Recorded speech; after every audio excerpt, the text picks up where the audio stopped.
Mais uma vez, a casa caiu para Lula. Mais uma vez, um esquema controverso e suspeito é revelado ao público. Desde que assumiu a presidência no seu atual mandato, Lula destinou quase R$1,5 bilhão para apenas 6 prefeituras de aliados políticos. Em um vídeo publicado pelo UOL sobre esse caso, foram mostradas quem são as 6 pessoas privilegiadas por Lula. Os integrantes desse grupo são Edinho Silva, prefeito de Araraquara, do PT, José de Felipe Júnior, prefeito de Diadema, também do PT, Marcelo Oliveira, prefeito de Mauá, também do PT, Cafu César, do PSB, ex-secretário de Hortolândia e candidato a vice-prefeito, Magdala Furtado, do PV, prefeita de Cabo Frio, e Vaguinho, do Republicanos, prefeito de Belford Roxo. Essas 6 cidades estão entre as mais beneficiadas por programas prioritários dos Ministérios da Saúde, da Cidade, da Educação, do Trabalho e da Assistência Social. Essas pastas são comandadas, respectivamente, por Nízia Trindade, Jader Filho,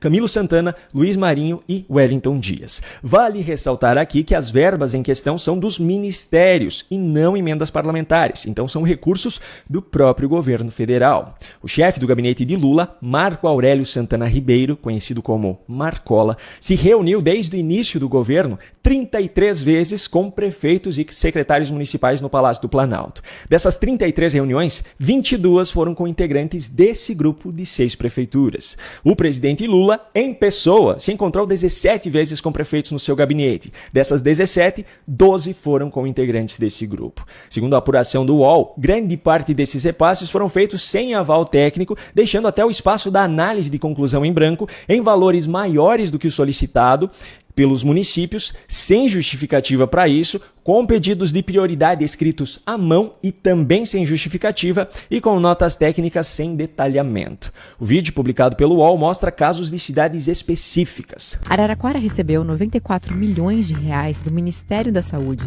entre outubro de 2023 e maio de 2024. A pasta questionou sobre a ausência de pedido formal e estudos relativos à parte desse valor, 59 milhões de reais. Nada foi feito, mas mesmo assim o dinheiro foi liberado. A matéria não fala sobre isso, mas o município de Araraquara foi justamente o que Lula resolveu visitar coincidentemente no dia 8 de janeiro de 2023, no horário em que aconteceu a invasão em Brasília. A decisão foi tomada no dia anterior, sábado, e o motivo da visita foi para que Lula verificasse, ao lado do prefeito petista Edinho Silva, os estragos causados pela chuva acontecida no final do mês de dezembro. Outro exemplo citado na matéria é o de Diadema. Em um pedido feito por Diadema, uma solicitação de prioridade foi escrita à caneta, sem explicações para essa ordem.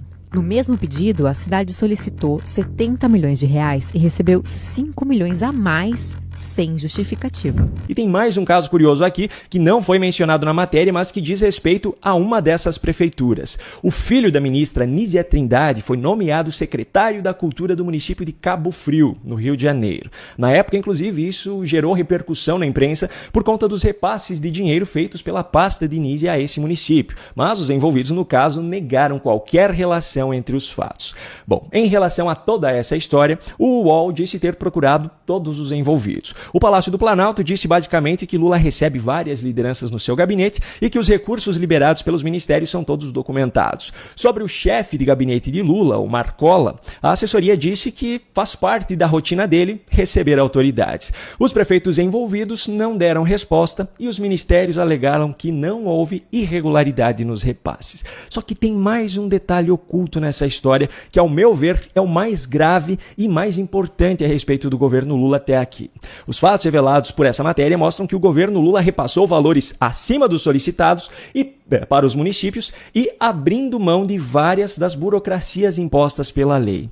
Em contrapartida, diante da tragédia causada pelas enchentes no Rio Grande do Sul neste ano, a principal desculpa dada pelo governo Lula para as inúmeras reclamações de prefeitos gaúchos de demora para a destinação dos recursos foi justamente a necessidade de cumprir todas essas burocracias determinadas por lei, mesmo em situações urgentes, como era o caso. Lula, inclusive, em um evento no Rio Grande do Sul, na sexta-feira passada, levantou mais uma vez esse assunto. Porque é importante que os companheiros prefeitos saibam que para o governo federal passar dinheiro na saúde, na educação, no transporte, é preciso que haja um cadastramento das pessoas. Para a gente fazer casa, é preciso saber se a pessoa realmente perdeu a sua casa. É preciso ter nome e endereço. Não dá para a gente chutar, porque se a gente chutar, a gente toma um processo pelas costas e a gente depois tem que pagar um preço muito alto e ainda ser chamado de corrupto. Pois é, veja como funciona o governo Lula. Para os municípios governados por aliados, recursos são destinados além do solicitado e driblando burocracias. Agora, para o Rio Grande do Sul, estado que sofreu com a maior tragédia climática da história desse país, onde grande parte da população perdeu tudo, o governo Lula fez questão de cumprir cada vírgula das burocracias impostas pela lei. E mesmo assim, como eu mostrei no vídeo de ontem, Paulo Pimenta teve a imensurável indecência de dizer isso aqui para o povo gaúcho. Hoje é um dia da gente celebrar e agradecer. Agradecer porque tem um ditado popular que fala que a gente conhece os amigos na hora da dificuldade. E o povo gaúcho descobriu que precisa conhecer os amigos na hora da enchente. E foi a mão do presidente Lula que esteve estendida desde o primeiro momento. E aí? Qual é a sua opinião? Me conta aqui nos comentários. Seja bem-vindo ao canal Cortes em Foco Oficial. Não esqueça de curtir, comentar e compartilhar. Inscreva-se no canal, ajude no nosso crescimento. Obrigado por estar aqui e um forte abraço a todos.